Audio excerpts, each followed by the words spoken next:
Hey, what's up, guys? It's Mike with We the People Outdoors, and it is January 4th today. And been away from the channel for a little while. With the holidays, I just celebrated my birthday on the 31st, and my family and I decided to go down to Florida for a few weeks. We were down there mid-December through the 1st. So we went down there, got away from Ohio for a little bit, enjoyed some of the warm weather down there. So that was nice. Didn't end up bringing my detector. Just went down to relax with the family, spent some time in the warm weather. But we're back now. Weather's probably in the 50s up here right now in Ohio, and it's looking like we might be able to get out here soon and do some detecting. They had a pretty nasty storm front come through around Christmas time, but snow's all off right now and freezing temperatures aren't too bad. But anyways, this video we're going to go through my top finds from 2022. So I'm going to go ahead and turn you guys around. We're going to take a look at the coins I found, relics, silvers. 2022 wasn't an incredible year, but it was still a good year. Had the birth of my son, Owen, in February, so that took up a lot of time. Kind of wasn't able to get out as much, and I also have an 8-year-old, so he keeps us busy too. But we did find some good stuff this year. Hoping 2023 is just as good, if not better. So turn you guys around and we'll take a look and see what we found this year. All right, guys, so here are my copper coins. Did get a couple Canadian coins. Got a shield nickel there and a fatty Indian. A bunch of the Indians and weeds. The other ones I didn't show. I just plucked some of the nicer stuff out. But you can see here we got a shot hole largie here. You saw that probably in one of the videos. But you can see the stars around it. So that was my first shot largie, so that was neat. Got a 33 matron. 46 braided hair, 51 braided. Is that a 36? Yeah. A 36 matron. I'm sorry, is that a 36? Yeah, that might be braided actually. That's braided. And we got a fatty Indian here. I believe it's 1863, 1864, but it is a fatty. Then we did get the last video, metal detecting video, this Unso. It's pretty much a Canadian bank token. I don't think I got a date off of it. The other side is pretty wiped, but it's in one of the last videos. I had a little bit more information on it. Another Canadian cent. I can't remember if this one had a date on it. This one might be late 1800s. I think it's like in comparison to an Indian head cent, the date range on this. But I found these two. You see this is another Canadian bank token here. This is an older one though. Commercial change, and it's 1820. Looks like it's got two shovels over there with an anvil on that side. On the other side, you can see really good detail for a farm field coin. Halfpenny token, Upper Canada. So that was really neat, and to think that's 223 years old now. Pretty good detail. But I got these two Canadian coins out of the same home site. And then I got a nice little shield nickel here. There's a little bit of crud left on there, but that side was pretty nice. The other side, it's pretty dusty, but still a nice find. I got a couple other ones from years past, but so that's it for the large cents coppers, and like I said, a fatty Indian there and a nice shield nickel. So we'll go on to the buttons next.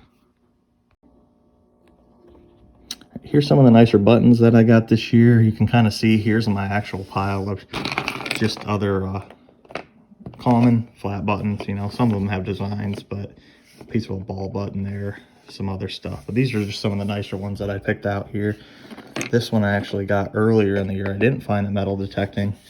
I found it at a dump digging with Greg, my buddy Greg Amerzo. I believe it's Indian Wars era. It's a little bit later 1800s, not Civil War era, but I'll tell you what, it cleaned up good for being in the dump. A lot of gold gilt left on that, and neat little find. You see here I got some underwear buttons with some script on there. This was a GAR, Grand Army of the Republic button there that a Civil War veteran would have wore. Just a little tiny fancy cuff button there with some silver wash. Another silver wash flat button. This one just had a decent amount of silver wash on it left. Nice little checkered hatch design on this one here. Bigger button, probably coat button. You can see the mold seam on the back. This was one I found recently at a site with my other buddy Greg. He got a really nice one of these, but another basket weave cross hatch kind of design there with a decent amount of silver gilt. The one he got was really nice, but I'll still take this one. This one here is fancy. Got this with my other buddy Greg, the bottle digging Greg. It's almost like a Tombacky material. You can see the shine on it. It doesn't have that white metalish look, but it's real shiny and smooth. But the back of it's nicely decorated here. You can see real shiny, good shape. I got that in an old colonial spot where I got a pistrine at. We kind of went back there to beat that up a little bit, see if anything was left, and a few things. This was another recent find here, another flat button. This one has like a flower pot on it here, you can see. You can see the flower pot, the flowers coming out, so a neat little button there. And then just another little one. This is a two-piece, but it's got an iron back, so I'm not sure the age on it. But it's got a nice little star design on it. Civilian, but still a neat button. Like I said, this is pretty much all the other stuff that I ended up getting. I mean, just common flat buttons, a couple underwear buttons in there. So those are the top buttons though for this year for me. Next we'll go on to some relics. All right guys, here's some of the Croto bells, and I had also got a another bell here, part of a Conestoga bell. You always get a handful of these. I usually do a year up here in Ohio, but piece of a Conestoga there, pretty beat up. Real big piece of a Crotal bell there, if it'll focus for me. Yeah, you can see there. I got a big one, like the softball size, a complete one of those too. You can see here, and then we got just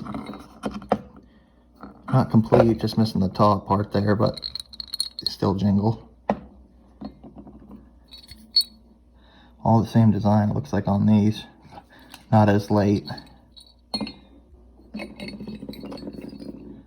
Same design on here.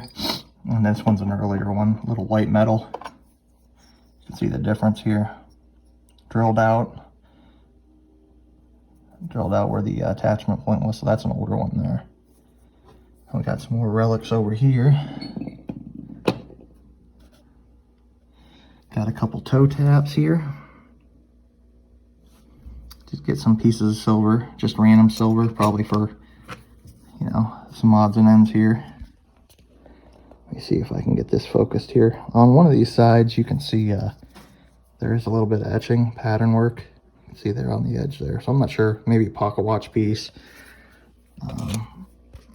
Did get some other relics here. Part of a heart heel plate, another part of a heart heel plate here. Thimble. This is a top to a Civil War era coffee can. It would be the top that they pulled up to get the lid off. So not a lot of people know about those, but that's exactly what they are. A lot of camps, if you get into a lot of Civil War camps, you'll find a lot of these. But they were also just they weren't military issued. They were, you know, for the common folk too at the homes. Got a couple nicer buckles, suspender buckle pieces, some fancy on them. This one, I don't think it says anything on it. That's just some design, fancy design. Either some kind of a watch key or gas valve key, chain to a cloak clasp, just a brass ring. I got quite a handful of these too. And then let's see, we got another really nice buckle here, suspender buckle. Found the matching one of this in the same field. I can't remember the exact name of it, but I believe it's around 1860s area. And some kind of, probably a bridal rosette here. We're gonna go to the Native American next. Okay, well, it wasn't as crazy of a year for Native American, but we still ended up pulling some stuff. Nothing really complete besides the ads or celt here that you can see. You know, it's got some dings from the plow, but Still a neat piece nonetheless. This is my second one. So I was pretty happy to find that. And I found that metal detecting too, so that was a plus. And I just got some shards here. You know, some little flake knife or something that it would have been there, part of a broken point. All chipped up. The base. And 2 tips. So nothing crazy on the native stuff, but still better than nothing. We did okay. Last but not least, I'll show you the silver. Alright guys, here is the silver for the year. Didn't do too crazy on the silver. Only ended up getting 4. Like I said, had another kid this year. Didn't get nearly as much time to get out, but we did okay. Got a 44 Washington, 2 Barbers. No Mercs this year, or Rosies. So we got a 1908 Barber dime. This one's a little bit more beat up here. 1902. And I'll take Spanish anytime I can get it. So got a nice Spanish half real here. The other side's pretty wiped, but we were able to get a date off this, and it was 1793. So you can see here the shield on it. You can see some of the detail there, if you can. See the lion and there on the shield. It's pretty wiped though, but it was a 1793. So that's the silver for the year. Hopefully 2023 brings a little bit more, but overall I'm happy. So alright guys, so that pretty much wraps up 2022. Some of my better finds for the year. Didn't get out quite as much as the past year, but still did pretty well for the time that we did get to get out. Made a lot of good memories this year with both my buddies Greg, my buddy Scott. We did a lot of bottle digging with my buddy Greg and Mike. We got some good bottles this year too. We didn't show any of those, but a lot of those I don't keep. I only really keep jars. I have a pretty extensive jar collection, some bottles, so let me know if you guys would like to see that. Maybe we can do a show and tell us some of the nicer jars and bottles that I have. But some of the metal detecting stuff you guys got to see, some of the better stuff. Hoping that 2023 brings some more opportunity. I'm sure it will, to get out, get some more stuff, and save some history and have some fun. So thanks for watching guys, I appreciate it. Like the content, subscribe and like, and hopefully here soon we'll be having more content come out. It's metal detecting, bottle digging, and saving history. Thanks for tagging along. See you next time.